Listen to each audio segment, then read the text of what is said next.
Good evening, everyone. My name is Victor Gordo, and I have the tremendous honor of serving on the Rose Bowl Operating Company. I also have the tremendous honor of serving on the City Council of Pasadena. I think I saw Terry Tornick, Mayor Tornick, walk in. Oh, there he is. So I'd just like to introduce Mayor Terry Tornick, who is also on the City Council, obviously. I don't see any other member of the City Council, but if you're a member of the Rose Bowl Operating Company, raise. Oh, is Tyrone here? Oh, there he is. He's hiding out in the back. And the newest member of the Pasadena City Council, Tyrone Hampton, is here with us. And anyone who's a member of the Rose Bowl Operating Company Board of Directors, please raise your hand. Thank you. So, I'd like to first thank everyone for making the time to come out here tonight. This is, in my view, an exciting time because it's an opportunity for Pasadena to sort of take a step back, think about not just our beloved stadium, but the future of our beloved stadium, and share a concept or dream of a concept that potentially could have a tremendous impact not just the Rose Bowl, but for the entire city of Pasadena. I think it's important that we do this as a community in order to ensure that important concerns and valid concerns are addressed as we begin to develop a vision, develop a concept. So let me just tell you a little bit of what's occurred to date. For quite some time, the stadium has looked at the possibility of a third tenant. For quite some time, we've recognized that in order to keep the Rose Bowl Stadium relevant and ensure that it continues to contribute to the city of Pasadena and to the region, we need a third tenant. And one of the models that we looked at, we experienced last summer. And I'll be the first to tell you that it was impactful. It was intense for the neighborhood, for the stadium. It was successful, yes, but it was impactful and intense. And I'll be the first to recognize that. I know my colleagues on the City Council recognize that, and I know my colleagues on the Board of Directors of the RBOC recognize that. And so we have a responsibility to look at a different model. And the different model is one that we're here to learn about this evening. About a year and a half ago, we started the process of interviewing different large corporations. I won't name them all, but I can tell you they're the biggest in the industry that are experienced in putting on music festivals and art festivals. We came up after several interviews with several large companies with the team that you'll hear from this evening.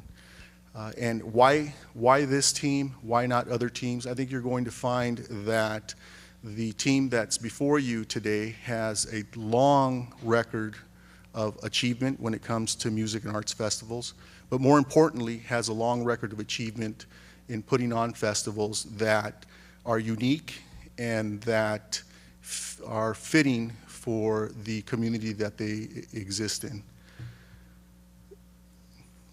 Tonight, you're going to hear about the proposed Arroyo Seco Music and Arts Festival presented by the Rose Bowl.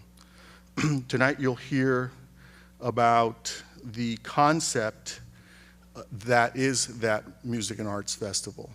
We're not here to talk about the EIR, and I think it's important that we keep that in mind. The EIR process is a completely separate process. This is intended to provide everybody with an opportunity to understand the concept. Oh, I have the dates. To understand the concept and the vision as it's developed to this point. A main purpose of understanding the vision and the concept is for those of you who want to give feedback during the EIR process, for you to have a better understanding, for all of us to have a better understanding of what's being proposed. While I'm on that subject, let me just be clear that the EIR scoping meetings will begin on May 21st, next week, a week from today, 6:30 at the Rose Bowl, and May 23rd, 10 a.m. at the Rose Bowl. May 27th, 6:30 at the at City Hall, where the Planning Commission meets, and I assume that would be the council chambers. Yes. So again, the goal tonight is to understand the vision, and for you to have an opportunity to hear directly from the people who are assisting us to develop that vision, and for all of you to have an opportunity at the end of the presentation to ask questions with regard or directly about the vision. And so I would ask that we go through the entire presentation, and then at the end of the presentation, and after the panelists have an opportunity to present, that we then entertain questions directly from the audience. With that, again, let me thank you all for being here today. I'm going to serve as a moderator, and at the moment, I'm proud to turn it over to Skip Page. Skip is the COO, Chief Operating Officer for AEG Live Music and Golden Voice, and he will introduce the rest of his team. Skip.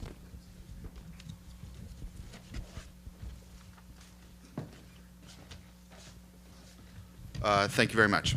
So, like I said, I'm going to grab this microphone here because I just do so much better when it's in my hand here. So my name is Skip Page, and together with my partner Paul Tillett, who's sitting up here, we run a company called Golden Voice. Golden Voice is AEG, Anschutz Entertainment Group's live music division. We're one of the largest divisions in the company, and we've actually been a part of AEG since the very beginning. In 2001, they purchased our company. Before that, Golden Voice existed for many years. I know we don't look that old, but we've actually been around for 35 years. Paul and I are natives. Paul grew up in Ohio, but moved here very young. We're natives of Southern California. We both met at Cal Poly Pomona. I currently live in Burbank. We have spent our whole life in Southern California, and we really actually know a lot about Southern California. We love it. Our company produces almost 1,800 shows in a year. We have an office in San Francisco, we have offices in LA and in San Diego, and we own clubs and theaters up and down the entire West Coast. In addition to that business, we also produce music festivals. One of them that you're going to hear a lot about tonight is the one that's fresh in my mind, and it's actually one I reference a lot is Coachella, the Coachella Valley Music and Arts Festival. Paul in 1999, 1998, it was his vision on that show, and we put it all together, and we just finished our 16th year, and it's been very successful. We also produce the Stagecoach Country Music Festival. We're also partners in New Orleans Jazz and Heritage Festival in New Orleans. We operate a show called Firefly Music Festival in Dover, Delaware, which does about 80,000 people, has Paul McCartney playing this year. We're involved in the Hangout Music Festival in Gulf Shores, Alabama, which is actually this weekend on the beach in Gulf Shores, Alabama. And we generally, I would say, we're the largest producer of music festivals in North America. Our company, AEG, also produces Hyde Park Music Festival. It's called British Summertime. It's in Hyde Park in London. And it's 8 days of music over 2 weekends. This year, Taylor Swift, among others, are headlining that event. So we have a lot of experience producing these kinds of events. I have a presentation I'm going to go through real quick, and then at the end we can field questions. Up here I have Paul Tillett, like I mentioned, Nick Adler, who I'll talk about in a little bit, and Paul Clemente. We all work together, and we've all worked together for a really long time. So with that being said, I'm going to get it going here. So like we said, Golden Voice presents at the Rose Bowl, the Arroyo Seco Music and Arts Festival. What I would say about that is that we actually understand a lot about identifying with the city or the area that we produce these festivals in. When when we started the Coachella Festival, it's actually in the city of Indio. It's called Coachella. It's in the city of Indio. It was really, Indio was kind of a blip on the map, you know, truck stop town, so to speak. And in the last 16 years that we've been producing that event, it's really changed the entire landscape out there. And I think if you ask most of the people that live out there, I'd say they think it's changed it in a good way. I constantly hear stories about people that travel and they show their driver's license and they say they live in the city of Indio, and people say, oh wow, isn't that where Coachella's at? So just like the Rose Bowl and the Rose Bowl game and the Rose Parade, we're hoping that the Arroyo Seco Music and Arts Festival will be one of those anchor tenants in the city of Pasadena that the city can identify with for a really long time. So let's get going. Paul Tillett, like I said, he's president. We've been friends for 20-something years, maybe longer. We both went to Cal Poly together along with his brother, and he's my inspiration, to be honest with you. I'm the one that has the guts to get up here and speak, but really he's my inspiration. He's the one that's the driving force at our company. Brian Murphy, who couldn't be here today, has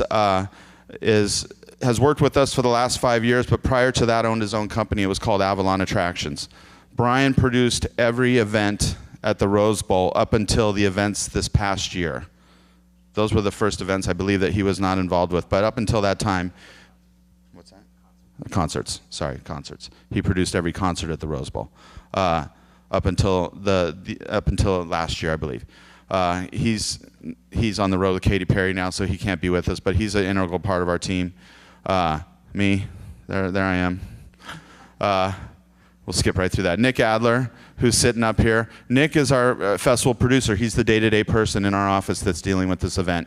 As you know, we're currently going through the entitlement process with the EIR and whatnot.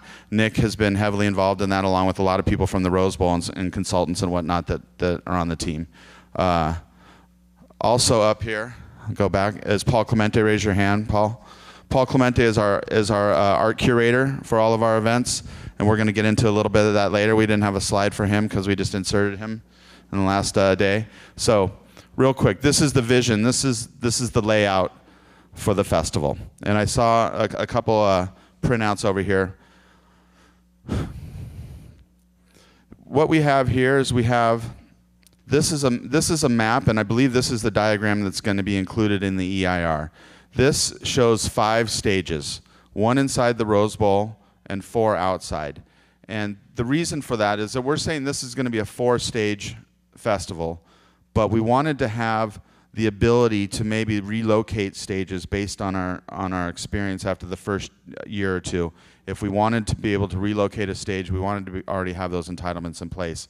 So on these maps, you're going to see 5 stages. The plan would be that the big stage, the main stage, is in the Rose Bowl, and everything else is out on the Brookside Golf Course.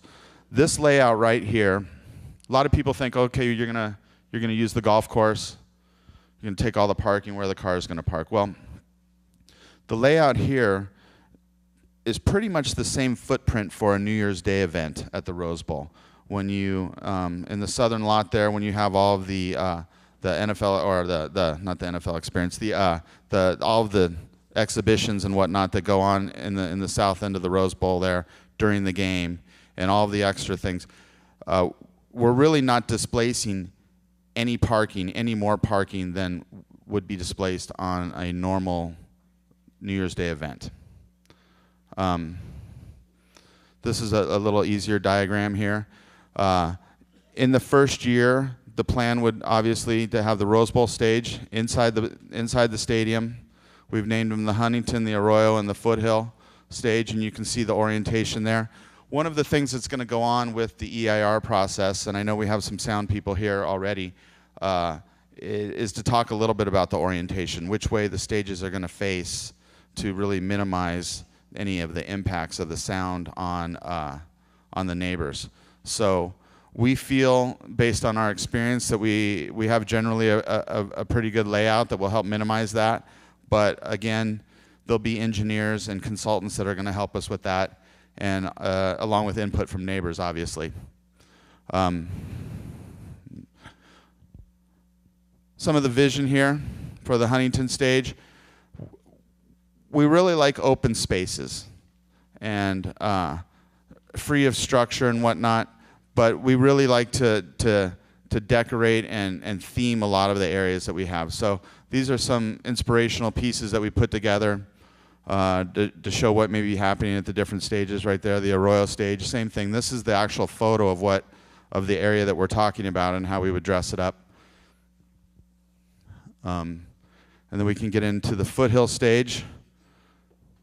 And again, this is an actual photo of that orientation of where the stage would sit, and then we put a bunch of art and different delineations in there. One of the activities area, we're going to get in and talk about art and what we do. We really feel this is not just a music festival, this is also a showcase of major art. At Coachella in particular, it's one of the largest showcases of large-scale installation art that you're going to find. We also do a lot of fun stuff up here on the left. You might see, looks like a long table there. We've done what's called the Outstanding in the Field, which is a long table dinner in an area. 225 people can sit at a table together, and we bring a chef in from a famous restaurant, and he cooks everybody a meal. That's an add-on that people buy, and it's really a lot of fun. It sells out every year. The Ferris wheel. We inserted the Ferris wheel after the last meeting. This is actually a shot from out in the desert, but we had a lot of questions about carnival rides, or is this going to be a carnival and whatnot. And I think one of the things that we really like is this Ferris wheel here. So I would imagine that'll be part of the landscape going forward. As you can see, anything that we're really going to do, and a lot of these photos here, I like to say could be a postcard for Indio. Imagine looking down the Arroyo to the south, and you have this beautiful Ferris wheel, the landscape of the golf course, a band playing of the magnitude that we're going to talk about in a little bit. It could make a really magical moment. Some of the art that we've done over the years. This is a caterpillar that turned into a butterfly. It's hard to really see the scale on that, but I would say, Paul, how tall is that butterfly? That thing's probably 45 feet tall. And the caterpillar kind of crawled all around the field all day, and then the next day the butterfly appeared. Okay, so inside the stadium, like I said, our company produces the British Summertime event in Hyde Park, and one of the things they did that was really amazing is they kind of built the stage into the landscape. So when you're looking across the landscape, you see the trees of the venue, and they kind of just blend right in with the stage. Let me show you a picture. We're thinking about doing something similar like that in the stadium here. And I have a picture, another one. Let me see here. This is the stage at British Summertime. It's got these huge video walls, and then it's all done up with these fake trees and the tree material at the top. And when you're standing far away, it just looks like part of the landscape. It's really beautiful. So something like that is what we're really envisioning for inside the stadium. Okay, we can talk about talent. Again, none of this is confirmed or anything like that. These are just ideas and just samples of something that we would do. And we'll talk a little bit about the artistic direction of this event when we're all done with the presentation. You're able to ask people questions up here, but this is a family event. We're not going for the same crowd that we have at Coachella. You know, we have a good thing going out there at Coachella. We don't want to do another one here. We want to do an event that is representative of the area of Pasadena, and it's something you can take your kids to. Some of the ideas are Bruce Springsteen, Foo Fighters, McCartney, Tom Petty, headliners of that nature is really what we would envision for the first year. And there's a lot of different artists there that we could get some inspiration from. And again, none of these are confirmed because I know we got the news out here. None of these we've even spoken to. These are just samples of artists that we would possibly like to have. The food and beverage. Nick, do you want to talk about this, the food and beverage part? Okay. Yeah. Okay. Hello, Nick Adler, everyone. Food and beverage at festivals has really changed in just the last 5 years, I would say. Now we're starting to see festivals with food lineups. So it's not just about going to see the music, it's also about the art, which we've talked about, and very much about what you eat and what you drink at the festival. And so there's really 4 areas that we try to work on with food and beverage. And one is we have to feed people. They're going to be there for many hours. We got to keep them hydrated. They got to enjoy themselves, and they got to have food.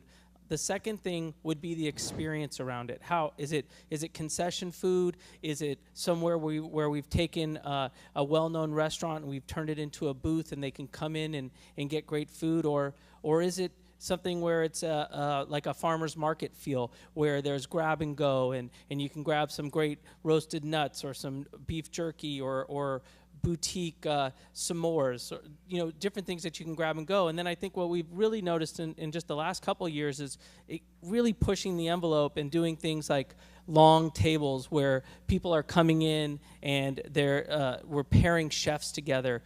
Bruce Kalman with Stephen Fretz, and they're coming up with very special menus. And maybe they even get with an artist that might be on stage, and they get with the art, and we kind of bring it all together around food. So these things, although they feel very independent, the music and the food and the art, and it really ties into an overall experience at the festival. The days of just coming and grabbing a pizza and getting a quick beer and watching your favorite band, festivals have really evolved from that place. And just to show you up here, these are kind of the different ways that we've worked with food. In the middle there on the top, you'll see the yurt. That's almost like the farmer's market style, where we worked with a group called Artisanal LA to curate some of the best of what the area has. Also building a full pop-up restaurant. So it's not just the pizza place, but you're sitting down, a server's coming over, you really experience the food.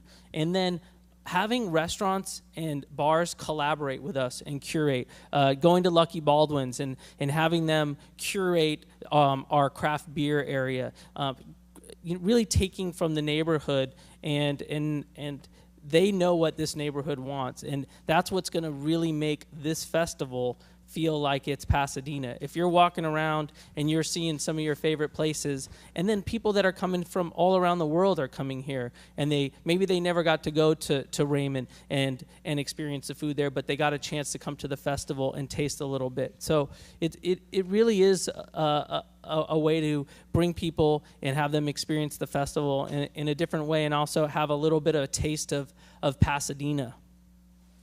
And social media has been huge. We've seen it really help businesses, really small businesses that maybe don't have the exposure. They get in front of 40, 50,000 people, and who knows? It could be a hot dog that no one's ever heard of, and it's so amazing and it's so visual that within the second day, it's already one of the hottest booths there. So these kind of festivals can really now make and break restaurants, and I think it's a great way to work with the community to really highlight what Pasadena has. Just don't eat the Krispy Kreme donut with the ice cream in the middle. No, definitely eat that one. Yeah, that's what it is on the left at the top there. It's pretty good. I think, and this is the outstanding in the Right. field table and it looks so serene and almost like you're in the most beautiful place, but this is actually at Coachella. If you look in the background, that's one of the dance tents. So we're not putting these tables and we're hiding them away. We're creating these experiences right in the middle of the festival. Okay, so now we're moving on to the meat of this stuff here. Believe it or not, actually standing up in front of a bunch of people that I don't know is not something I'm good at. Traffic and parking, I'm pretty good at, though. What I would say is that we have a full-time staff in our office in LA of over 100 people. We do every aspect of the planning on these events and the management of these events. Traffic and parking in particular, I believe that we've done pretty good in the past on most of our events of handling that. We have been working with the Rose Bowl staff in particular, traffic consultants that we work with, and staff and some of our full-time staff, really developing a plan for the traffic and the parking. A few of the highlights here is that there's no camping. There's no tailgating. It's not like a football game where they come and they park on the golf course for 3 hours and drink beer and cook hot dogs. There's none of that. You park your car, you move on, you go inside the show. People are not going to be allowed to sit on the back of their pickup truck and drink a beer. They're going to be urged to move on. We generally, how we operate is that we don't really like to put a lot of add-ons on the ticket. You know, you'll see sometimes where the ticket is $300 and then it's $25 for this and $25 for that and $25 to park your car. We like to go and what you see is what you pay. The ticket price is what you pay. We don't want to charge you for parking. When you get into that parking lot, we want to get you in. We don't want you waiting there looking for change for a 20. We want to get you in. So how we do it is we price it all in the ticket. Some things that have been successful for us in the past, and this has been a learning experience because it hasn't always been great for us, but about 6 years ago, I'll tell you, out in the desert at those shows, we had just a nightmarish kind of traffic and ticket problem. We sold our tickets on Ticketmaster. Everybody got a paper ticket. You know how you get these things you print out on your computer. It's got a barcode. Well, people would show up at Coachella and they have these barcodes. And everybody had the same barcode because somebody's up at Kinko's making photocopies, and everybody's trying to get in, and there's confusion, and people are vying on, like, you know, look over here while I try to sneak in. And it was mass confusion. We had a ton of people that probably snuck in that didn't have tickets, people parking in our parking lots that didn't have tickets or were just looking around for tickets. So we changed things a little bit. In 2011, we went to an RFID credential system. So when you bought your ticket, you were actually shipped a wristband that had a radio chip in it. And inside that box that the wristband came in, it gave you instructions on what to do. You had to wear that wristband on your right wrist. If you're camping, you have to have your camping pass stuck to your window. When you're driving into the show 1 mile away, you have to hold your arm out the window, and we want to see that wristband. And they call it now the Coachella High Five, but they hold that wristband up. And it made it so that within that area, and we like to call it the square mile because out there it's kind of square, there was no issues of people that didn't have tickets, people looking for tickets. There were no tickets within that square mile. Don't come here, right? Don't come here if you don't have the pass or you're not supposed to be here. So that helped us immensely. It moved all of that chaos out to an off-site location where we could sort out people that didn't have the right tickets or their friend put them on the list or whatever it may be. That's what we want to do here at the Rose Bowl. We want to make it so that don't come down into the Royal, don't park in the neighborhoods unless you're coming to the show. We want to create a perimeter. We will create a perimeter around this event where people that don't have tickets won't be allowed in, unless you're a resident, obviously. And we have done this in the past, and we've been pretty successful at it, and we think we can do it in the future. One of the ideas was that as you buy your ticket, maybe, you know, let's say we can park 8,000 cars in the north side of the Brookside golf course there. The first 8,000 orders get parking for Brookside. So when they're coming in, they got their pass, no problem, sir, come right in. If you don't have that pass, you need to go to an off-site parking location, a shuttle location, other parking locations that we're going to be setting up around town and whatnot. And again, I'm going to apologize for referencing Coachella so much, but it just happened, and it was a lot of great ideas came from it. Around that same time, 4 or 5 years ago, we were kind of stuck at a certain attendance level. We couldn't really go above, and it wasn't because the site wasn't big enough. It was because there wasn't enough parking. And we wanted to figure out a way to kind of fix that. And we knew we had all these people staying in hotels throughout the entire valley, so we developed a system, a hotel package system, whereby you can buy a hotel for 3 nights, you can get 2 tickets to the show, you can get 2 tickets for a shuttle. And if you're staying at the Renaissance Esmeralda or the Marriott in Palm Desert, there's going to be a shuttle bus that picks you up. So now people, and then also the last kind of 15,000, 20,000 tickets that we sold those as a forced shuttle ticket.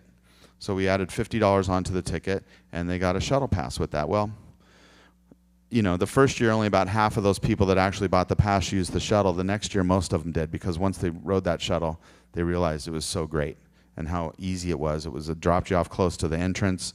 You didn't have to worry about drinking and driving. A lot of people, they bought these travel packages, they'll park their car at the hotel, they'll never move it. They stay at the hotel, they get on that bus, they never have an issue, and now we're parking a car at a hotel 6 miles away as opposed to parking them on site.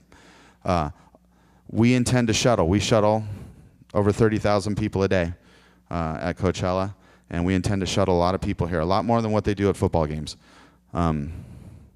We work well with Ubers. We work well with taxis. They, you know, last I heard that about 1,000 Ubers from Southern California all went out to Indio a couple weekends ago to try to make a bunch of money. We handled them.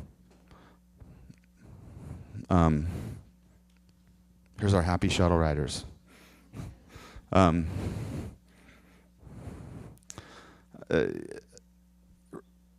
We'll talk about security. On the right here, you can see these gates. We developed these gates with a company, and it's just so fast and easy. You have that wristband, you walk right through that gate, boom, it picks it up, it blinks you green if you're good and red if you're not. And it actually was revolutionary in a lot of our shows, going to that wristband, and that's what we intend to do here. As far as security goes, we have we have a full-time staff of security managers that work for our company. We are probably the largest purchaser of security services from all of the security companies in Southern California, not only for the big festivals that we do, but for everything that we do. We're really, every day we're dealing with police departments, we're dealing with fire marshals, we're dealing with people in all kinds of cities about all kinds of issues as it relates to safety and security. But what's most important is that we have a full-time staff of security managers that are dealing with deployments, dealing with the local authorities, dealing with the security companies, helping with the deployments, really understanding it. It's not just we're hiring CSC and they're putting one guy at every intersection. We actually plan this stuff. And I would say I think we work pretty well with police departments in all the cities that we do events in. I can talk about the impact of these festivals and what it means to the local economy in Pasadena. On the left is, you know, an app. We've developed apps for pretty much all of our events. And again, on Coachella, there was 250,000 downloads of that app. You can find your friend. You can find out what you want to eat. You can register your wristband. You can pay for things on your app. You can get notifications. We put beacons all around the site, so when you park your car, you can set your location of your car. When you leave the festival, your app will tell you where to go. And it'll tell you if you're going down the wrong path. You need to go on the red path. You're on the yellow path. So a lot of that technology we've really mastered. On the right is a YouTube broadcast. Believe it or not, Coachella is it's the largest live music event on the web. This past week we had almost 8 million unique viewers that viewed for almost 1 hour each over the 3 days. If you're an artist looking for exposure, it's probably second only to the Grammys and a television event like that as far as exposure. And if you're the city of Indio, it means a lot to them. They have a TOT tax that you know, the Super 8 that's going for $69 a night is going for $369 a night. They have a sales tax, everybody getting off the freeway buying gas in their city. They have, you know, the convenience stores, the restaurants. I believe on the last economic impact study we did for the city of Indio, the local impact to that city alone was 91 million, 250 million for the entire region. Only the tennis tournament out there has a bigger impact. One of the things that I'll just bring up is that we donate a lot of money to different charities throughout the year. Years ago when we first started doing Coachella, we would donate money to different organizations in the city. We never really saw what that was doing, you know, and the money wasn't that significant. And as the attendance got bigger and our budgets got bigger, we started really donating some more money. One of the very first things we did is we helped the Boys and Girls Club build a gymnasium, rebuild their gymnasium out there, which was about $200,000. But and I'll tell the story, but you can elaborate on it, Paul, if you want. So one day, Paul was driving on the 5, and he saw a dental truck from USC that was a mobile dental truck, and he thought, wow, you know, that'd be great. Maybe we take that out to Coachella and do something with it. So, you know, we sat around, we talked about some of the ideas, and maybe we create a dental clinic, or maybe the people that are camping at Coachella could go to a dental clinic. But what really happened is that truck at USC wasn't really ever available. You had to book it 2 or 3 years out. So a friend of ours that was in the music business introduced us to somebody. His name was Stan Brock, and he ran an organization called RAM, which is Remote Area Medical. They would fly into really remote places and provide free medical services. One of the things about the desert out there where we do the event is, like I said, you know, the show's called Coachella. It's in the city of Indio, but it's next to La Quinta. La Quinta has all the hotels. They make all the money. Indio gets the notoriety. Coachella doesn't get anything. They don't have any hotels, and we actually don't even run any traffic through their city. La Quinta has $10 million homes. Coachella has farm workers living in mobile homes. So there's a huge disparity on, you know, out there, and it's actually really bad in some neighborhoods out there. We wanted to really kind of give back to Coachella as opposed to La Quinta. So we got with Stan, and we put on a free medical clinic. So 3 years ago, we did a 4-day medical clinic. It was at the Riverside County Fairgrounds. You could have you could have your eyes checked and get a free pair of glasses. You could have any dental procedure you would generally want, and miscellaneous medical procedures. I think they saw about 2,000 patients over that 4 days, and we gave away about $1 million worth of services, 800 pairs of free glasses, and we just finished the 3rd one this year. And it's pretty spectacular because you see where the money's going. It's really amazing. Is that it, Nick? Is that it for me? Okay. So that's it for me. Victor, you want to moderate here? Okay. We'll leave it. And I'm available if you want to ask. Thank you.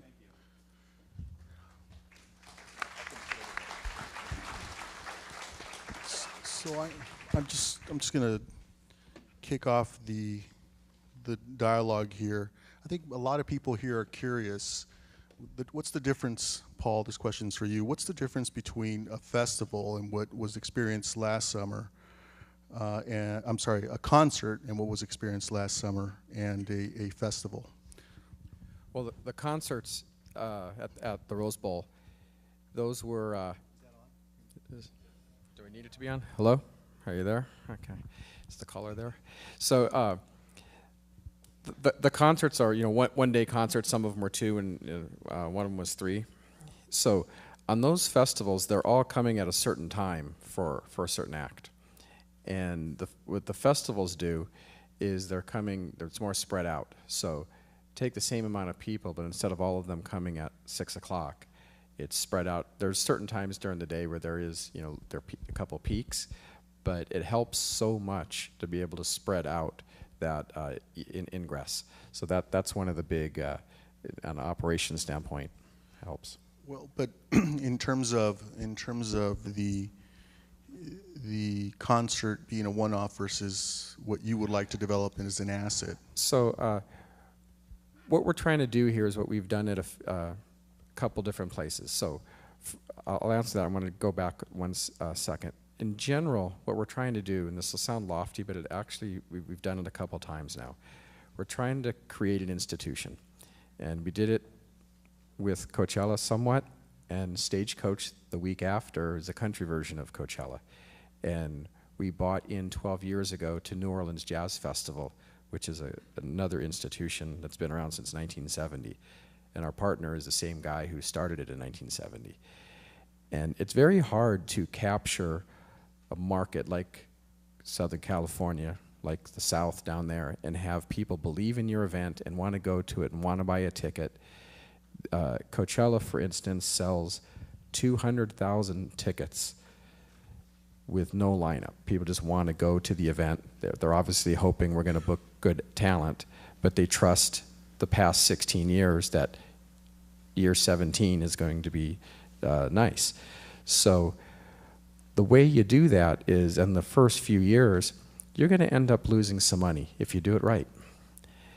You can break even if you cut some corners, but what we've done with these big festivals is we make the right decisions from the beginning, to where we overstaff, we go into the neighborhoods and really protect. We go into all these different categories and make sure that we're delivering. And we're concert promoters. We do 1,800 other shows a year. But a festival is different than a concert in that when you're doing a concert, the band's generally getting a big percentage of the gross, or of the net, depends how the deals are cut, 85%, 90%. The incentive is to cut the expenses. That band is all over you to keep those expenses down. And traditionally, that's what all stadiums are, like arenas. The band is telling you, cut, cut, cut. We want the gross to be higher. We want the expenses to be lower. We want a bigger piece of the pie.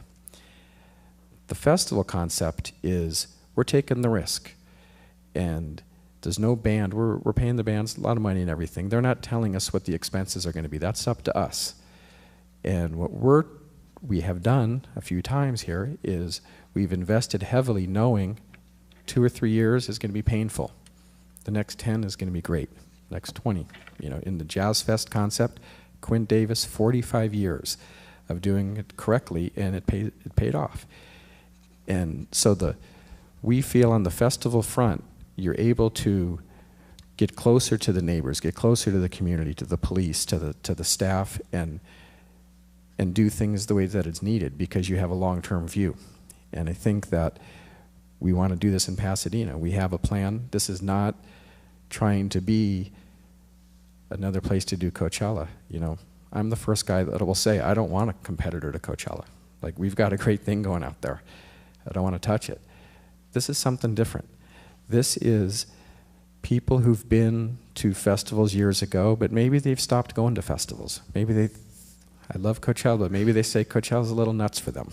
It's a little loud, too much dance music, too much hip hop, and they want to experience something a little higher end. We're not afraid to be a little heady on some of the bookings that we do, and we don't know who we're going to book. We can't promise, but we had Paul McCartney in 2009 at Coachella, and stop me anytime if I'm getting out of control. But he had such a great time. He's been back every year with his wife Nancy, and that's what 5 or 6 years, and as a fan. And we have him on a Firefly Festival next month over in Delaware. We can't promise he's going to come to this one, but he seems to, which is a crazy statement, he seems to be a friend of our company. And I think that I'm not sure if he likes to play things twice. I'm not sure if he wants to go back to Coachella as a musician. But and he's just one person. I'm using him as an example because he's so large. But we think that there's a big crowd of great artists that is going to really find a unique home here in the Arroyo, and it's going to be beautiful. And it's going to be a place where you can bring your kids. Coachella, we don't really encourage you to bring your kids. You could, sure. I'll be honest. I brought mine, and she turned out fine. I don't recommend it for everyone. I kept her, on my hand, but the whole time. But I think that this festival will be different. There'll be activities. We're talking to the kids space to see if there's something great we can do there for the younger kids. Went up to JPL and we realized there's some science connection that's going to blow some minds. And with Caltech and everything here in this town, this is a heady town. There's some things that can be done here that have never been done at festivals, and a little more, I hate to say it, but a little more intellectual. And we're going to do it.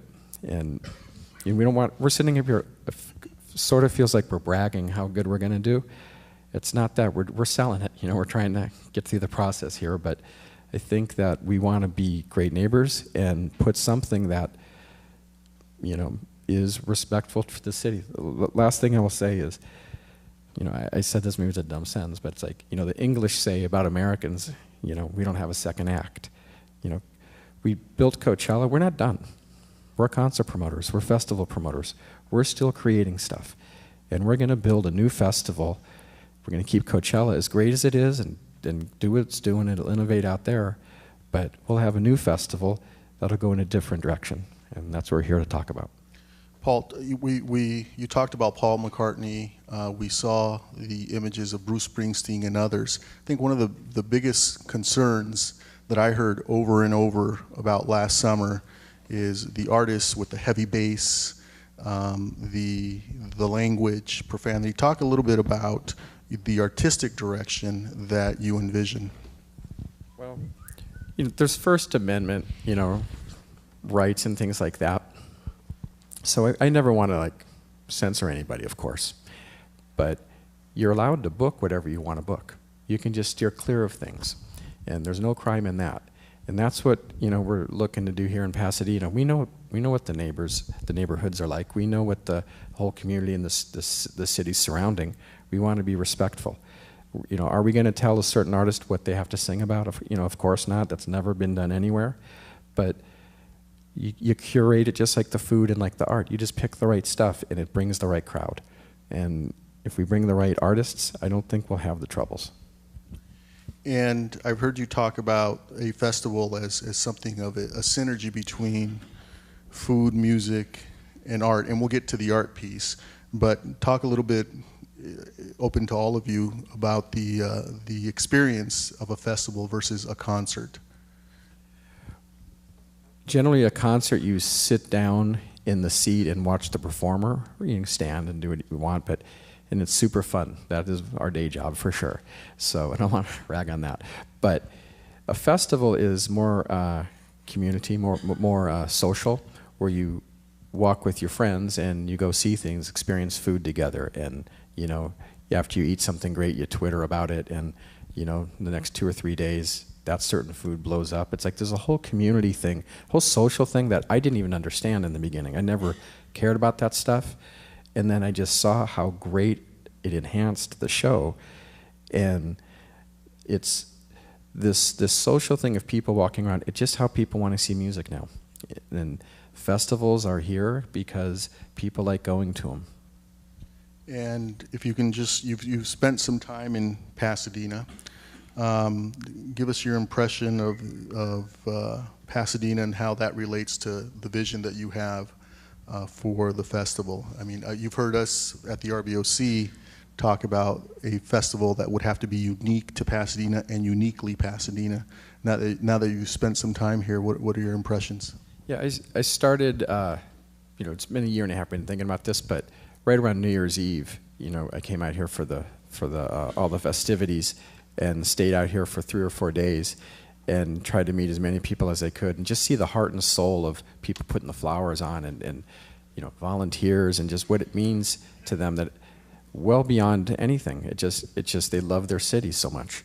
And if we could tap into that and not offend, we think we can go far. One of the things that on festivals in general, this is because these guys are all working at the show. By the time the show comes around, I'm not necessarily working anymore. I book it and some of the things of that nature.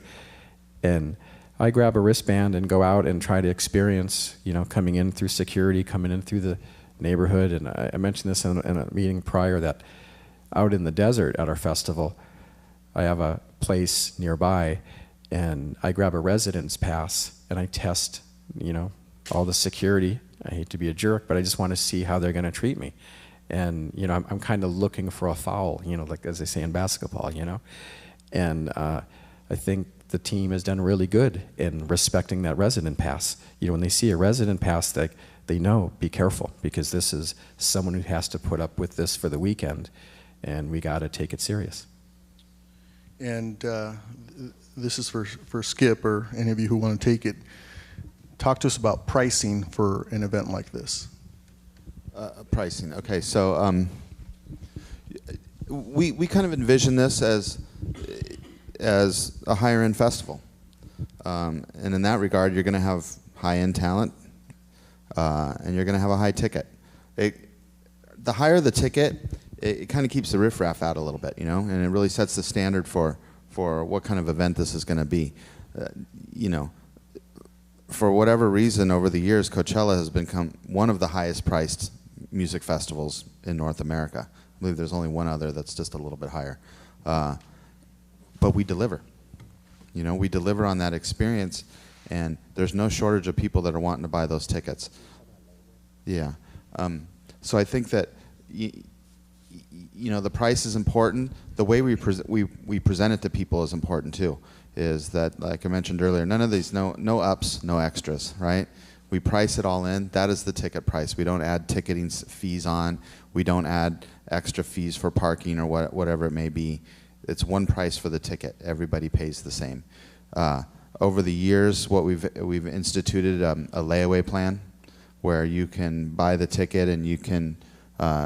What we do now is we go on sale with Coachella about 10 months ahead of time. We don't have a lineup, but it gives the people that want to go, that can't afford to pay $375 or $750 for 2 tickets, they can buy on a payment plan. So you buy your ticket in June, you have actually 10 payments of about $37 a month, and you put your credit card in there, it automatically hits your credit card every month.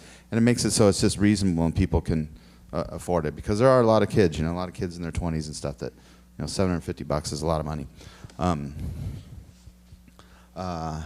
Does that answer your question? Yeah, okay. that is, so Coachella's in the 375 range? Yeah, Coachella's $375 for a general admission ticket. And while we're with you, talk to us about neighborhood management. Okay. And again, I'm going to use Coachella as an example, but where that show takes place, it's actually in the city of Indio, but it's surrounded on 2 sides by another city, the city of La Quinta, and there's homes right on the border there. So right across the street, a lot closer than the situation here in the Arroyo, right across the street on 2 sides there's homes. And you know, as the festival was growing, we never really heard from the neighbors too much. You know, every once in a while there'd be, you know, somebody jumped a wall or whatever, and the police would come. But as it grew, the neighbors became more and more vocal. And so in 2011, we put together a plan where we would meet individually with each homeowners association. It's a little different than what we have up in near the Rose Bowl, but you know, these gated communities, you know, they would have the person that ran their HOA, the president, maybe their security director, and we would go and we'd sit with the residents and we'd talk about their problems. We have Darren Carroll, who works for us, to sit in the audience. I have a few people that are involved here that are sitting in the audience. He's our community relations person. He goes to every one of these meetings. For the first couple of years, I went to every one, and just alleviated a lot of different concerns that people had. Most of it was communication. They didn't know what was going on. They didn't know. They didn't have a face. All they heard was Golden Voice, and you're making all this money, and who are you? And now they know. I'll tell you, every homeowner that's within that area immediately around the festival site, they know me. They know how to email me. They do. But we deliver for them. We take care of their problems the best we can. You know, I'm not going to say it's not going to be loud. There might be some noise issues, but we've, I think, done a pretty good job. And since we're on the border of 2 cities, we have a liaison from the city of Indio and a liaison from the city of La Quinta, and Darren from our office. That's the strike team. And we deliver flyers and residence passes to all the people that are in the affected area. They know exactly who to call. They know all the hours of what's happening. They know exactly who to call if they have a problem. A lot of the HOAs that are right in the immediate area also, years ago we would provide security for them, but then they complained, like, he gave me a security guard and he was sleeping out there, he wasn't doing anything. So what we did years ago is we said, look, you work with your security. You come up with a deployment that works for you, because a lot of these people have short-term renters that would pop in, you know, for the week and throw big parties in their communities. So we said, work with your security director. You guys come up with the plan, and I'll pay the bill.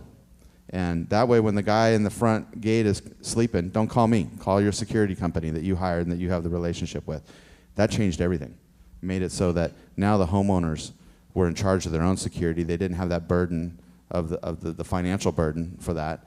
And it's made it so we've virtually had no problems within any of those communities. And the communities feel like they're in control of their gate and their entrances and whatnot. Skip, you described on, I believe, Tuesday, a zone system that you utilize for neighborhood management. Can you just talk a little bit about that? You know, we have, outside of the festival is actually a bigger operation than what's going on inside the festival.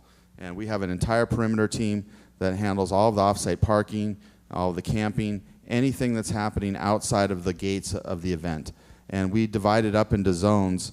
And, you know, like I said, we're in a square mile. So we have 6 zones around. And we have a manager, a person that works for Golden Voice, is responsible for what happens in that zone. And they liaison with the police department, the security, the traffic. And if there's a problem in that zone, you know exactly who your person is, and we'll help you solve it. It's not just putting a CSC person, a guy in a yellow jacket on the corner, and thinking he's going to keep the people out of your neighborhood.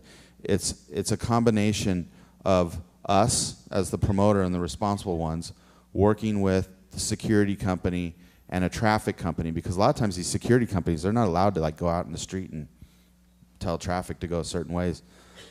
So we have a traffic people, and we also have a police officer. In the key locations, we have a police officer that backs those security people up. So some drunk guy comes up and he starts complaining about why he needs to drive his car down there, and he gets a little rough. He knows there's a police officer there that's gonna back him up. So we have those strike teams in the key areas, and it's part of this perimeter plan to kind of manage that perimeter, and it's been pretty successful. Let's shift over to arts a little bit. Paul Clemente, so you're the arts guy. What's your vision for arts in Pasadena? Let's see. Well, maybe I can just tell you a little bit about what I do for Coachella. I'm very lucky to have the job I have. I'm still pinching myself every day after about 10 years working for the company. We just finished the show, and I usually at this time of the year, my main focus becomes looking for new work for new artists for next year's show. The scale of the art that we use for our venue, it's larger than most work that you might find even in a museum or in any galleries. Definitely, we've gone from renting artwork to commissioning all new artwork for Coachella every year. So about 4 or 5 years ago, we did this major shift.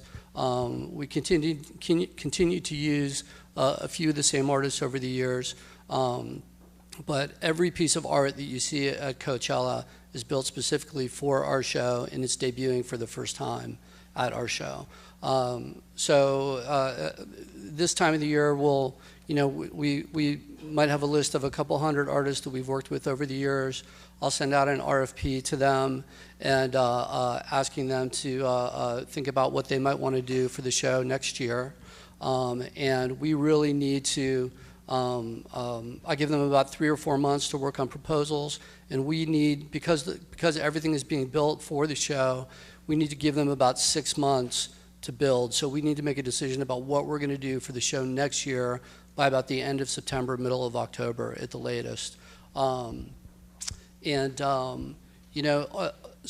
all of the work that we're doing is site-specific, designed specifically for our venue and incorporated into different areas of the venue in very specific ways. So we might end up with a couple hundred proposals, and then over a couple-week period, we'll over the course of 4 or 5 meetings, a small group of us will get that list down to about 15 installations. That we contract with them. Every single piece is engineered, and work very closely with the building and safety departments and the fire marshal in India, and make sure that everything is safe for our fans. But specifically to your question about I know you guys. How do you find the art? Do you go to art festivals? How do we find the art? We, like I said, I have the greatest job. I went into Skip's office on Monday. I said, Skip, can I go to Milan to go to Expo 2015? Sure. I'm going to go to the Venice Biennale after that to look for some art. Fantastic. My assistant, Isaac, is from Colombia. He obviously speaks Spanish, and I've tasked him with finding the most interesting installation art that we can find in Mexico City, in Rio, and Sao Paulo over the next couple months. So we are really, we want to get out there, and we want to find the most interesting thing happening anywhere in the world. I will spend the summer, I've already spoken to a couple of you tonight, And you'll find that one of the first things I say is, hey, if you know anybody that you think might be interested in, putting in a proposal to do some art for our show, I want to hear about it. I want to know who you think I should talk to. So we look everywhere. Do you want to talk a little bit about local outreach for artists too? Sure. Again, in regard to Coachella specifically, or of course of Pasadena, but to give you an example of what we've been doing at Coachella, we work with a couple arts organizations out there, high school art students that have been building installations for this show for the last 4 or 5 years. We spend time with some high school students at Desert Mirage High School out there. And in regard to just seeing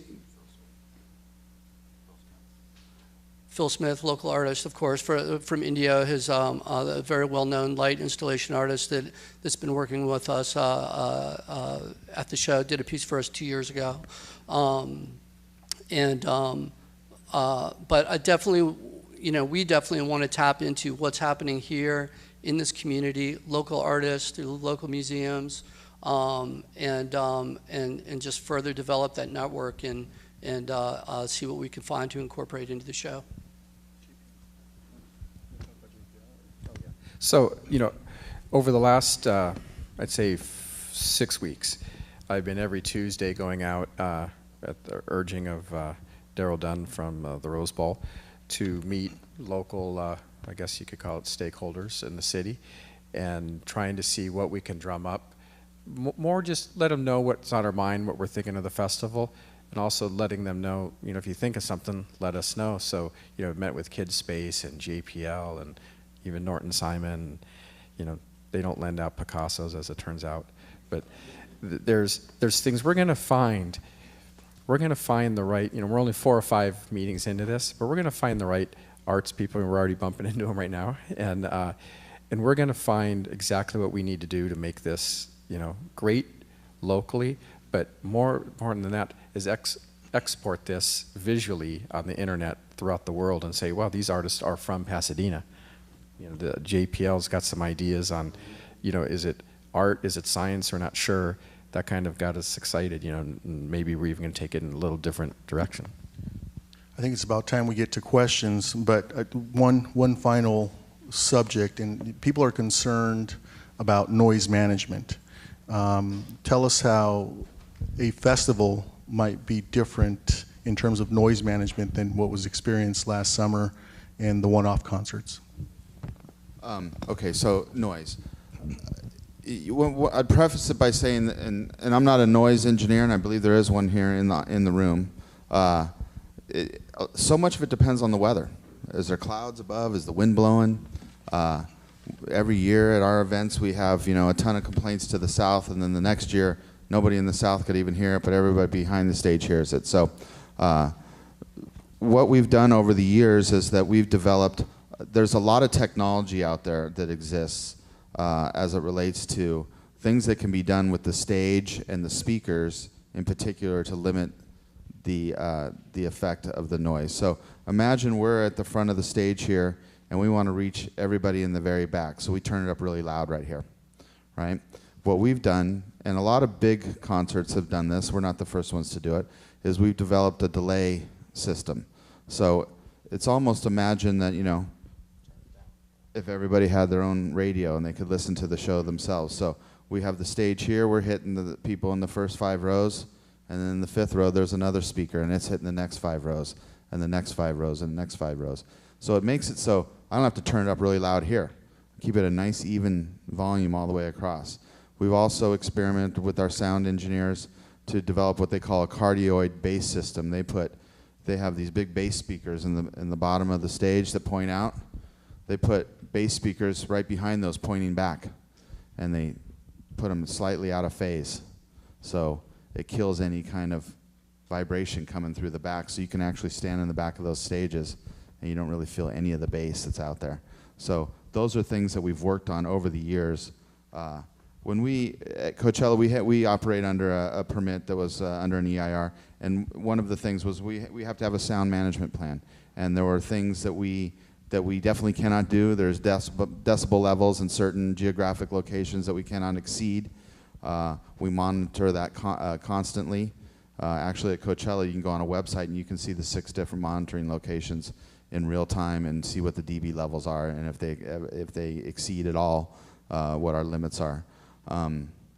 We consistently, there's things we don't let certain artists do, bring in their own sound. A lot of artists like, yeah, I'll play, but you need to have my sound system. No, we have a sound system that's tuned for this site, and this is the one we're using.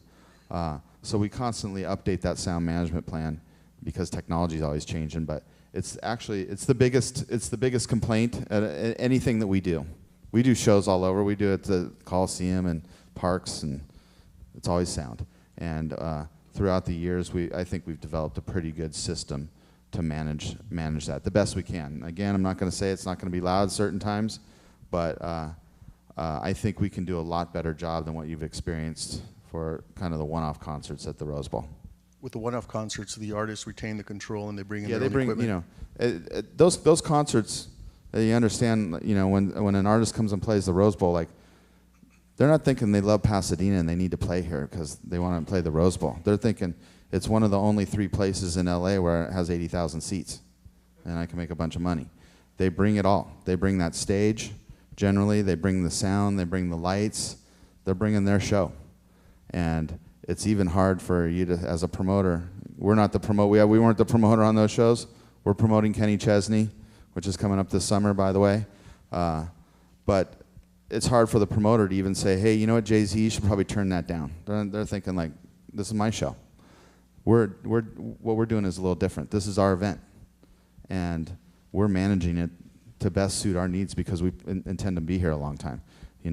Some of the artists, they come, they play 2-3 nights, they leave. They're in San Francisco the next week.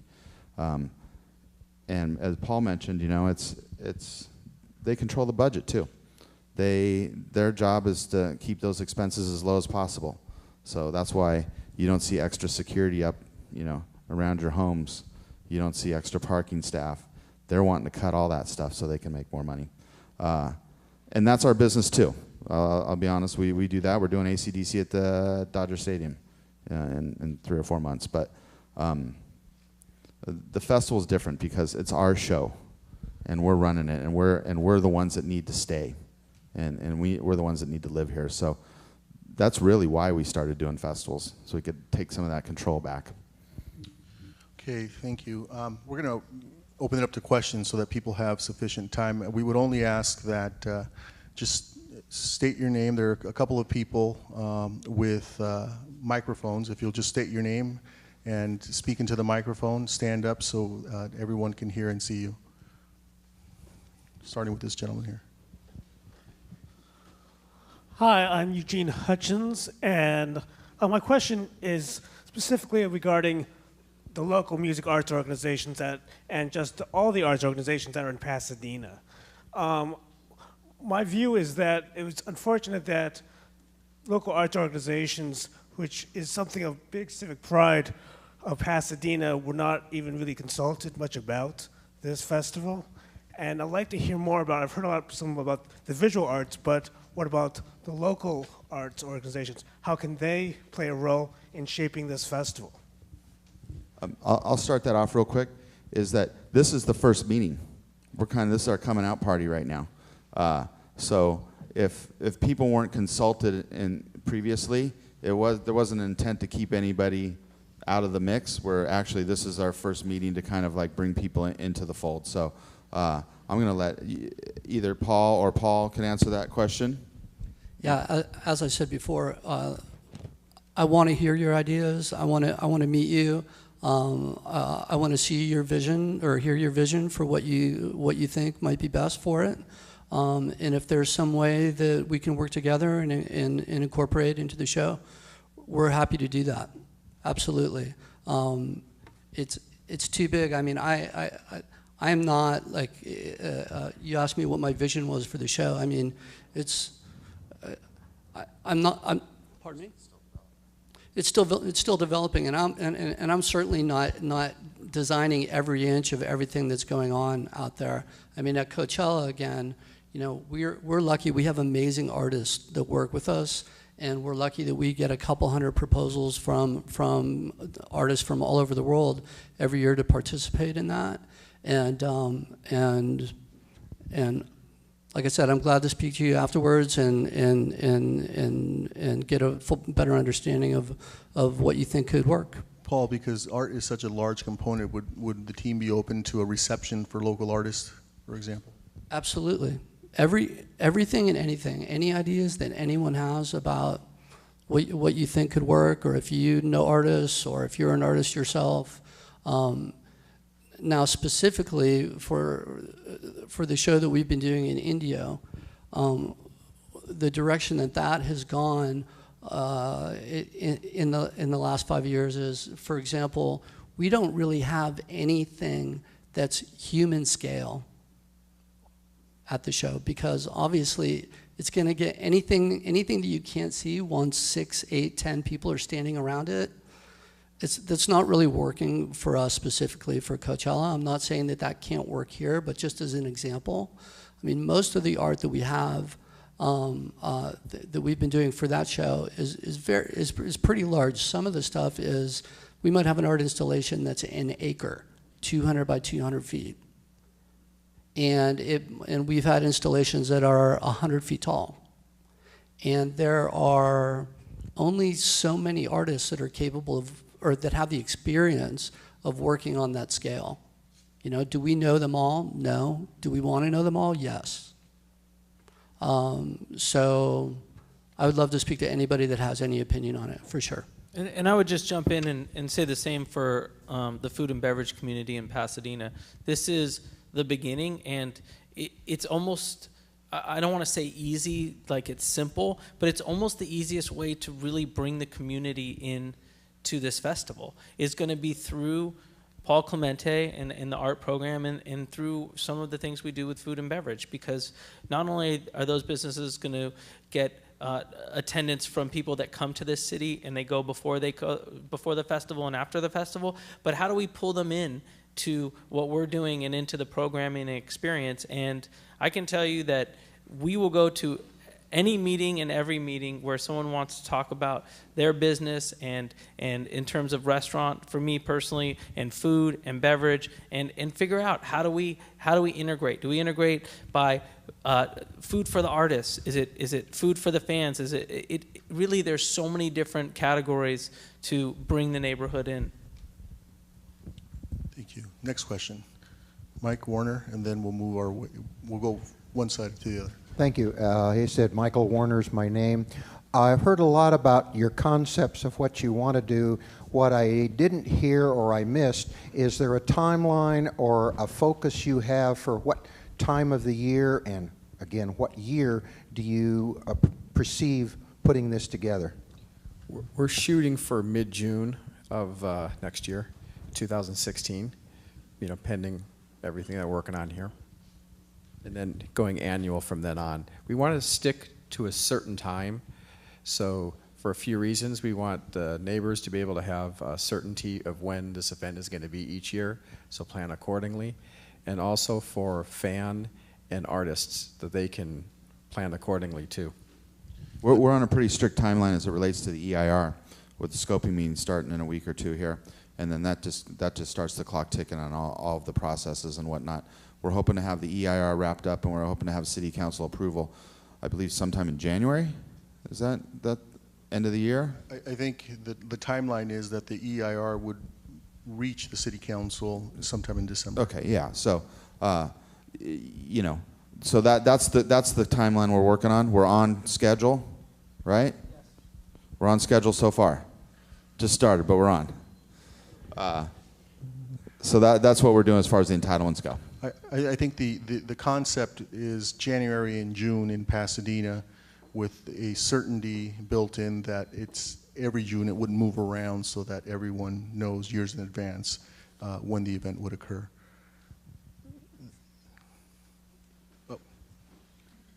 Yeah, my name is David Manassian. I'd like to thank you guys. Sounds like you're doing really good work, and you sound like the people to be doing it. I've worked 20 years as a professional trombonist and played most of the big European jazz and world music festivals. I just wanted to express my hopes that there would be on one of those stages some kind of jazz and world music element to it. And you know, it almost sounded like when I saw the thing about the festival that it might include something like that. It was my wishful thinking that the world music element, if there was to be one, might reflect some of the ethnic communities, the minorities around the area.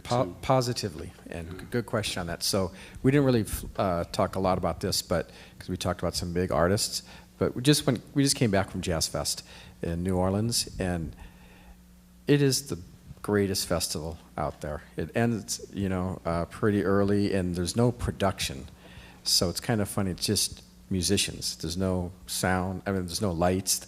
So it's like, it's just how well you play your instrument and how well your voice sings. And we were sitting in the gospel tent, you know, Irma Thomas, and watching all this stuff, just like, this is incredible. You know, I just wish, you know, LA had this. Then we started thinking, like, we have the AME church here. We have different places. There's gospel here too. You know, Pasadena has played. Like, we've got to explore and find all these different things. And world music for sure in this town, jazz. There's fans out there. You know, jazz might not sound like it has a big crowd. It does. You know, we saw it in New Orleans. And those are not all people from New Orleans. There's so many people who fly down from here to go there because they don't like Coachella. They like that one. And you'll find that with these festivals. Even though we have festivals in this town, there's people who will fly to other states to see those festivals because they're curated for that person's personality.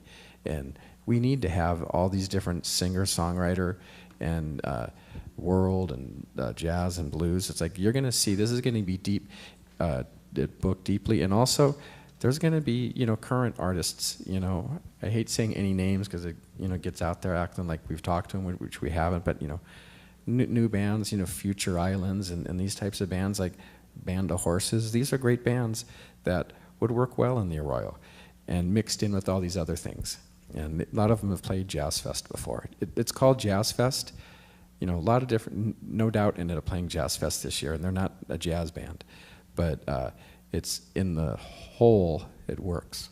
You know, when you look at the lineups on a lot of these festivals, Jazz Fest in particular, even Coachella, you know, the headliners sell the tickets, right? We need those headliners because we need to sell the tickets, right? But the flavor, the definition, the meat of that show, really the essence, is not the headliners. It's what's in the middle there. Jazz Fest is a great example of that. Coachella is a great example of that too. It's like, you need AC/DC because you need to sell a bunch of tickets. But it's really, you know, that middle third is really the delicacy. It's really the best stuff. Even Coachella, we had Preservation Hall Jazz Band from New Orleans, Trombone Shorty. Like, we have some of it in there. Not enough for our liking for this festival. You know, we have little samples just because we want to give those people out there, you know, a little sampling of that. Maybe it'll turn it on. Maybe they'll go to New Orleans. Maybe they'll go to this festival, whatever. But it's like, we're gonna, we think we're gonna make Pasadena proud with the way we curate it. Let's go to this side. Is there a question on this side? I saw a gentleman over here. Sir? Yes, my name is Larry Felix. Live at 820 Seco Street. Appreciate you gentlemen's enthusiasm for your company. But it appears like this is pretty much a done deal. You know, you mentioned the environmental impact report and approval of the environmental impact report. Now, the last environmental impact report that was done for events in the Arroyo Seco was challenged by a lawsuit. It's unfortunate that the local courts didn't see eye to eye with the folks that were opposed, but the federal court may change their mind. In terms of the environmental impact, you're talking about an event far greater in scope than any football game, 4 hours, 6 hours. The air quality is particular. There are no receptors in the Rose Bowl. So what I would like to know is, are you folks supporting a more well-structured and evaluative EIR than the EIRs that we've seen up to this point, because so far the impacts to air quality, to traffic, to recreation, to noise have been woefully deficient. And Mr. Page, I believe that the folks up there in Burbank don't want any more rock shows at the Starlight Bowl, if I'm not mistaken. Sir, I would say that the EIR questions are better handled at the EIR scoping meetings. You brought it up, I'm just asking, are you guys going to? You know, Victor, I'll answer that. Here's the thing. We're concert promoters. We've done a lot of EIRs, right? And it's like, it's California. It's the process. Here's what I would say about that. There's no parking at Starlight Bowl. So even when the 4th of July thing happens, it's kind of a drag. So I'll say about that. I have no doubt, and I don't know most of the people in this room, but I know some of them. And I have no doubt that we will be held to the highest standard on the process of this EIR, right? I'm ready for it. I'm ready for it. I'm all about the process too. I wanna go through the process so that at the end, if we do or we don't, we're approved or we're not approved. That's up to the city council, obviously. But I think that we want to go through the process. I'm not looking to skirt the process. I'm not looking to say that things are happening that aren't happening. Let me just keep us focused on the vision and the project. The EIR scoping session starts next week, and I would encourage you to attend those. But in terms of the EIR, let me just say this. We did start a partial EIR last year, building on the NFL EIR. We heard very loudly that that would not be sufficient, that if we were going to entertain the possibility of an event like this in the Arroyo, we needed a full EIR. When I say we, I mean the Rose Bowl Operating Company. And so we put the brakes on the partial EIR and started over. And we started over with the idea that we needed a full EIR to analyze specifically impacts associated with this event. And having said that, I'm going to ask that we stay focused on the vision and the concept and leave the Mr. EIR Gordo. questions for the scoping session. Ma'am? My name is Sherry Felix, and I notice you have on your sign up there, Music and Arts Festival. But I heard you say that you're going to have a few giant installations to be seen by everyone. That's hardly an arts festival. I think you're misrepresenting it, and I wonder what else you're misrepresenting.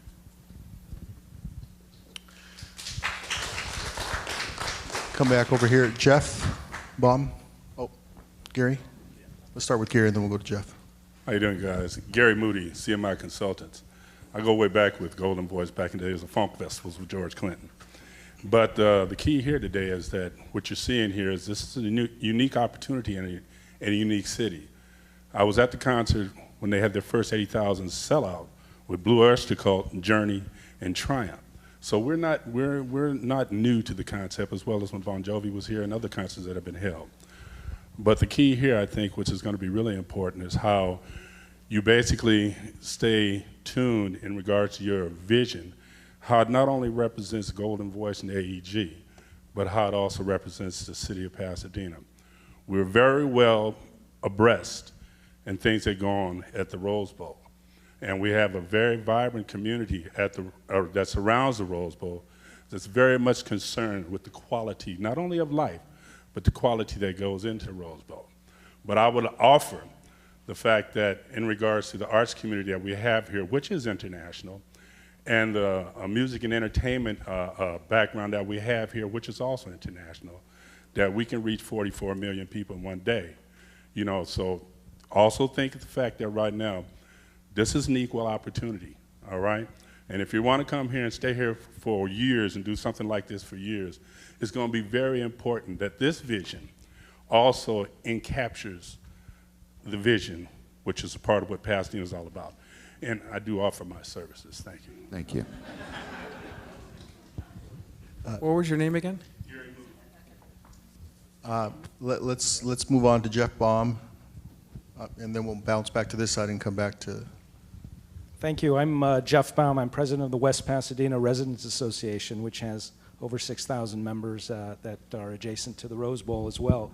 I did want to address one thing, though, that you raised, is because it was about a year ago you had that scoping session at the Rose Bowl, and we sent you a letter, and I want to thank you, Mayor Tornick, and other members of the council, because we said the NFL EIR, we were against the NFL EIR. We said that wasn't going to be sufficient enough to envision a project of this scope, and I appreciate on behalf of our association that you decided to not only wait and create an entirely new EIR process, but you also waited till after the series of concerts last summer, which did have serious impacts in the neighborhood, as you all well know. And I can assure Skip and Paul and others that we will be very vocal on the issue of the traffic impacts, how the logistics are handled for the festival, and also the noise, because that impacts all the neighborhoods. And it's something that's going to be very important for us, and I'm looking forward to continuing that dialogue that we've started to make sure we address those issues.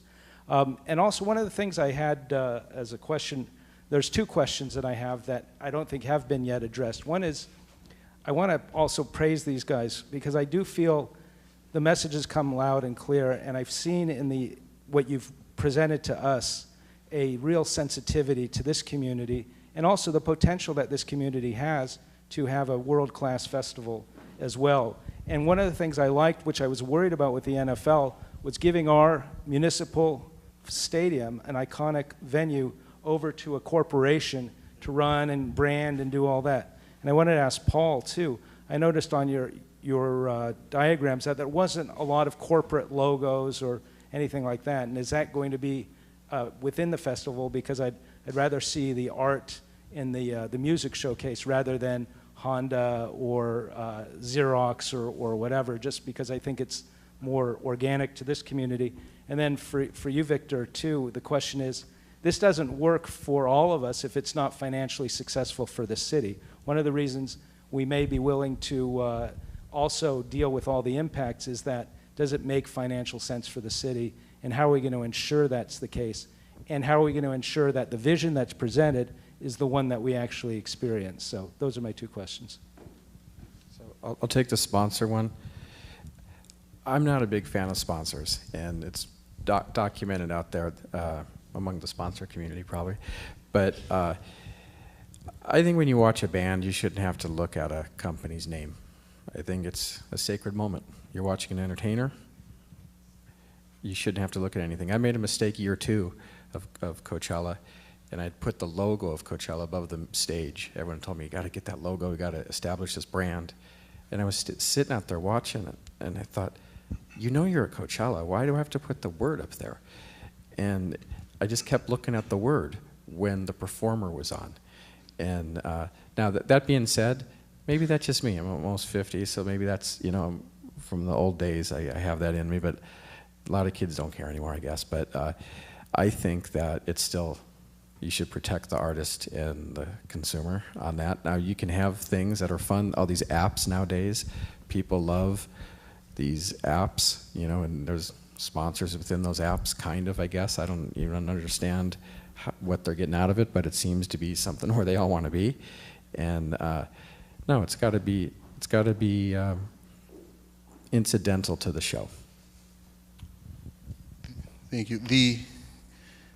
The financial, I mean, one of the reasons to pursue this, Jeff, and all of you, is we're looking for certainty both on the neighborhood side and the days that the festival occurs so that people can plan.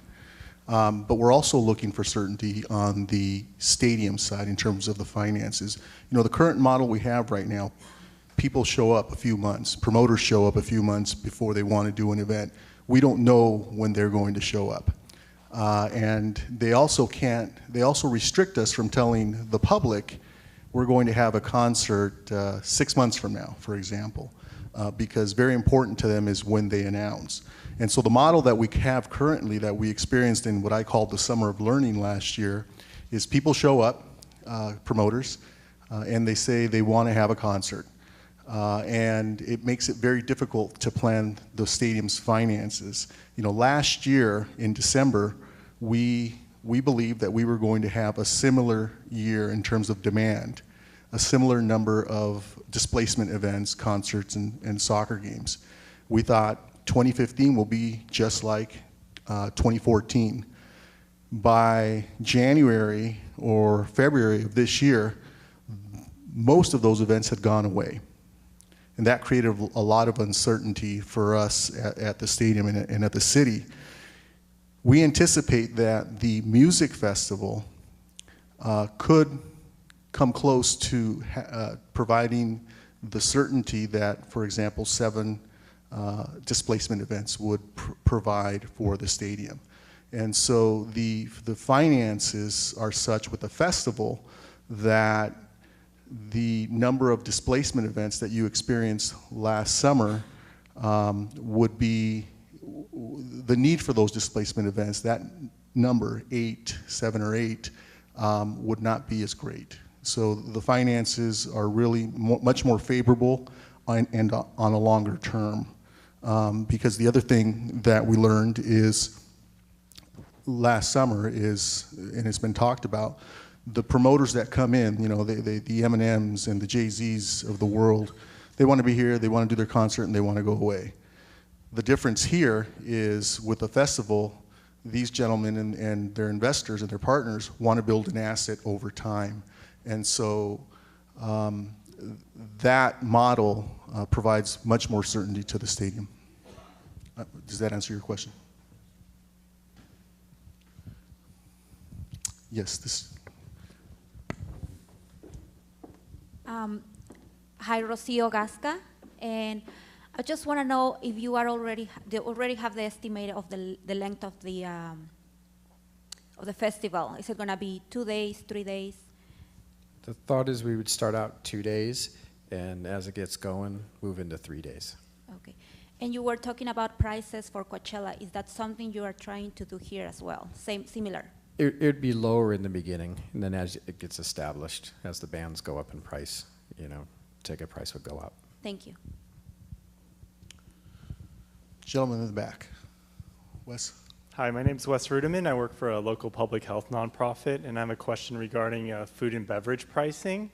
So one of the events, concerts we had this past year, there was pricing of beverages. For example, a bottle of water was $6, a double shot of Fireball whiskey was $8, and a beer was $10.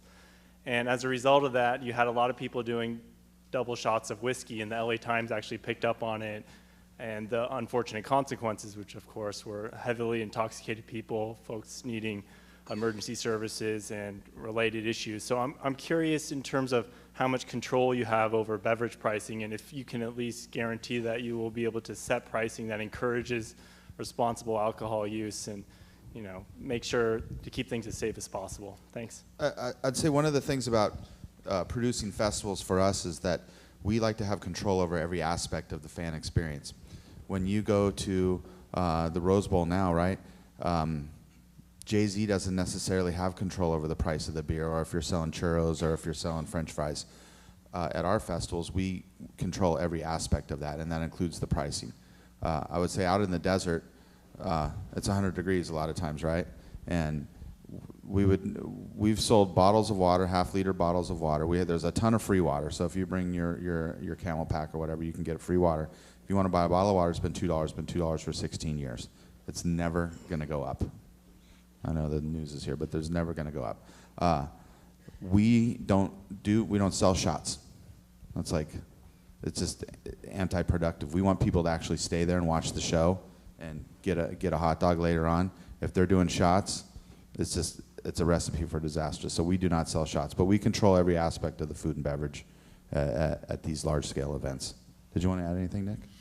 No, I think you said it. The only thing, we do have our water bottle program that's been very successful. One of the ways to keep the grounds clean and recycle water bottles is we've done, if you bring in 10 water bottles, you get a water bottle for free. So not only do we have $2 water, if you help out a little bit, you're going to get free water. And then we have water refill stations all over the place. So there is free water everywhere. Well, and Wes didn't raise it, but I know he's interested in this subject. tailgating outside of the stadium and alcohol outside of this outside of the festival. Can you talk to us a little bit about that? It's some of the festivals we do have camping, so people come, you know, the night before, they camp and they set up their tent and they're there for the entire weekend. In those situations, we do let people bring in a reasonable amount of their own beer and whatnot, but generally most of our events that are daytime. Talk about this one. Sorry? Talk about this one. Yeah, this one in particular, there would not be any tailgating allowed. You come; those are parking lots. You come in, you park your car, and we have a system with security where we sweep the people as they come in. So there's not any tailgating. There's no making hot dogs in the back of your truck or anything like that. So it's not allowed, and you discourage it. Yes. Yeah. Okay, the lady here in the red with the coffee cup. Oh, okay. She's going to defer. Okay. Hi, my name is Leslie Brannon, and I would like to commend you men on what you're trying to do. I really believe this will really inspire the youth of Pasadena, because I really see, I moved to Pasadena 6 years ago, and just living here, I've seen just so many people have been really love Pasadena. And so what I want to ask is, there's so many young artists out here, there's so many singers, so many songwriters, and you know, local people that want to perform, and we don't really have anywhere to perform. So will this festival allow us to have a place to perform? Will we be able to perform here? Because Coachella, for instance, really does inspire young musicians to really want to perform and like, oh, I want to perform at Coachella one day. So will this inspire and allow Pasadena musicians and artists to want to perform here? And will Yes. we be able to? Yeah, yes, hopefully that's the plan for sure. And that's what these, you know, the smaller stages and the tents are for, is the big stages are, it's too intimidating to put a small artist who hasn't played many shows on a big outdoor stage. But you get a small tent and bring it down to human scale.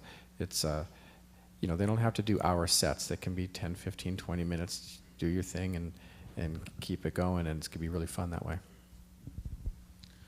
Gentlemen. I'm John Wood. Adam Schiff has been supporting an extensive study which is intended to be in support of legislation to the United States Department of Interior to have the National Park Service take over the management of the Arroyo Seco corridor.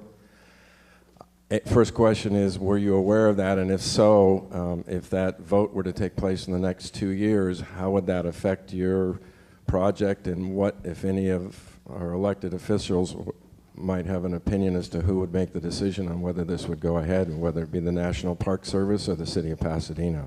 You know, there are a couple of I would say efforts and visions as to how to better manage events at the Rose Bowl. One of them is at the federal level, as you described. I'm sorry, in the Arroyo. One is that would affect it is the federal effort that you describe.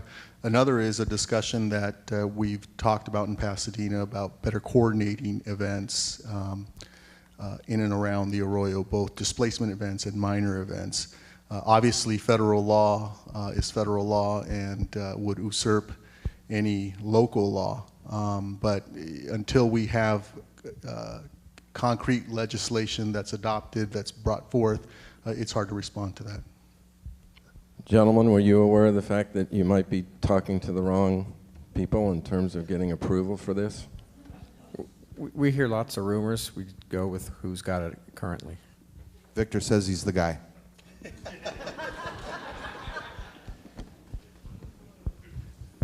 Ma'am?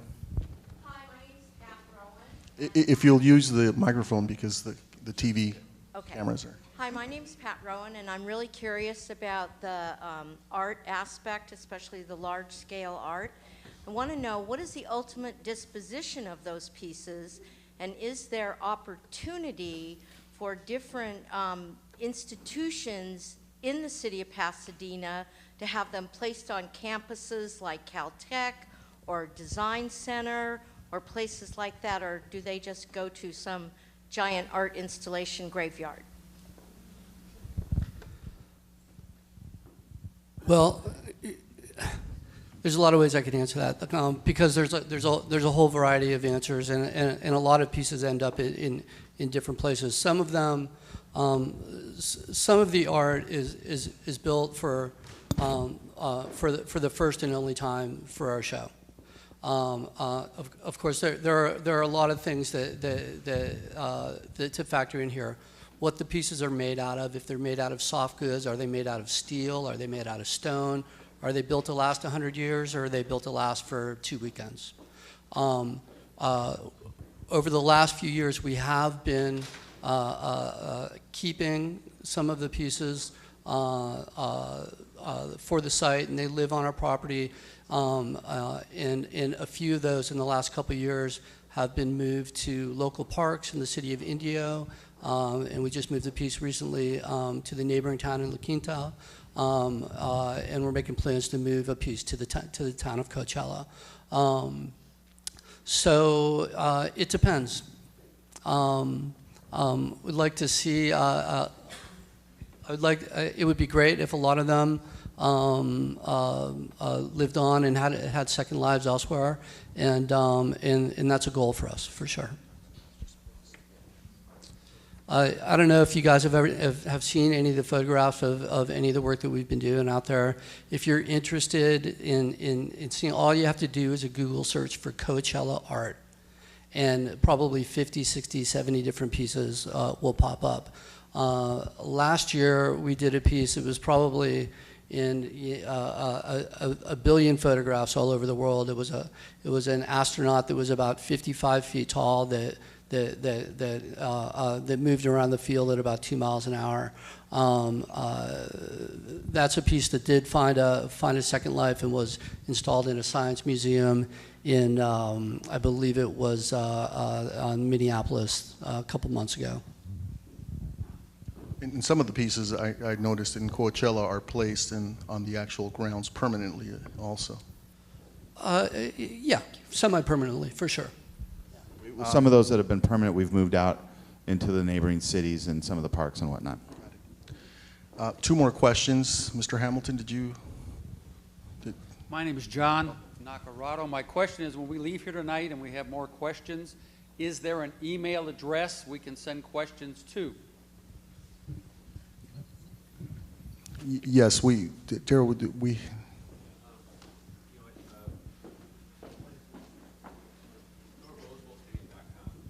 Okay, go to rosebowlstadium.com and we'll have information there where you can submit questions. And what I'd say is this is not the last meeting that we're going to be having like this. There's going to be a process with the EIR, and as this thing develops, like we're going to be involved with the community. So there's going to be a lot of, you guys might actually get sick of us seeing us around town. But there's going to be a lot of opportunity to really actually, communicate with us on all different levels. Sir? Thank you. You get to save the best for last, huh? That's right. My name Been is very Larry patient. Brown. Thank you. My name is Larry Brown. We understand that you both mentioned that you would be reaching out to local restaurants and local artists as well as musicians. What is your plan for reaching out to local businesses that understand the flavor and the personalities of people in Pasadena? I would say, like Paul mentioned earlier, he's got a schedule every Tuesday. Daryl and him are meeting a group of people. Some of those are people in the art world. Some of those are people in the restaurant world, hotels, different businesses. I think you'll see over the next year that there'll be a lot of opportunity on all different levels, not just the hospitality businesses, but the other businesses that represent Pasadena and define Pasadena to be involved in this. You may not understand this now, but we're not carpetbaggers. We're from Southern California, man. I drop my daughter off every day at school at LaSalle. So I'm a part of this community too. And there'll be lots of opportunities as time goes on to really communicate with us. I would just add that we'll work closely with the chamber as well to help set up meetings, and again, not just in food and beverage, but all kinds of businesses. So you will be seeing a lot of us in the neighborhood. And with the associations as well. Correct. Neighborhood associations. Let me give you the exact email address if you have other questions that you might not have thought of or didn't get a chance to ask tonight. And that email address is Music and Arts Festival, one word, Music and Arts Festival, at rosebowlstadium.com. Music and Arts Festival, spell out the and Arts Festival at rosebowlstadium.com. Can I make one more comment real quickly? Hopefully it's okay. If anyone has any other further comments or questions about their art, I know we didn't get a chance to talk about it very much, but I would be happy to meet with any of you if you wanted to form a very small, informal kind of committee and talk about what you think might be interesting or how or what you would like to see incorporated. If anybody wants to stay after and exchange information for a moment, I'd be glad to do that anytime. Great. I'd like to first thank everyone for being here tonight. You know, this is, somebody said or alluded that maybe the EIR is fully cooked and ready for approval. It's not. This is the beginning of a long process, both in terms of our community dialogue and developing the vision, but also measuring the impacts through the EIR process. And I would encourage all of you to participate in that EIR process. I learned a lot last summer, not just about the industry and the control or lack of control with one-off concerts, one concert date or 2 dates when an artist comes into town and then leaves, as compared to a festival. I learned a lot last summer about the direct impacts to the surrounding neighborhoods and the recreationists around the Rose Bowl. I spent the night of one of the concert nights for One Direction and one of the concert nights for Eminem and Rihanna driving around with the general manager of the Rose Bowl and our city manager to all the different neighborhoods to hear firsthand the noise and the impact. And I'll be the first to say that it was impactful. And so I think we have a responsibility as a community to look at a different model, to see if there's some way that we can meet the stadium's financial needs, as Jeff points out, while at the same time mitigating the impacts over the course of an entire summer on the surrounding neighborhoods, and give some certainty to the people who live in those neighborhoods that it would be January and June and not an entire summer. And so we heard you loud and clear, and we're working on a different model. And we ask you to continue to work with us to develop a vision, to develop a model that might work better than what we have today. So with that, I'd like to thank everyone for participating, for giving your input, encourage you to go to Music and Arts Festival at rosebowlstadium.com, and also to participate in the EIR scoping on May 21st, and you can get the specifics from the Rose Bowl Stadium website on EIR scoping, Thursday, May 21st, Saturday, May 23rd, and Wednesday, May 27th. Thank you all very much, and I hope you feel a little bit better informed than when you arrived today, and I'd like to thank our panelists here for helping to do that.